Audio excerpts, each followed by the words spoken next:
How to link Google account from Social Club. Hello guys, this is Atticus and welcome back to another tutorial video. In today's video, I'll teach you guys how you can link your Google account from your Social Club.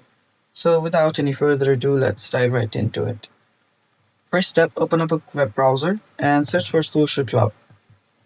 Head over to socialclub.rockstargames.com, and after you do that, make sure that you're logged in into your account. After you log in, tap on this icon, that is the profile icon on the top right. Then right here you'll find account drop down. Tap on it and select settings.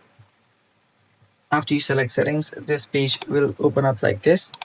You'll need to head over to linked accounts. It's right here. Now you'll simply have to link your Google account from here. Tap on link and just follow the prompt. And that's basically it. Thanks for watching. Stay tuned for more and bye-bye.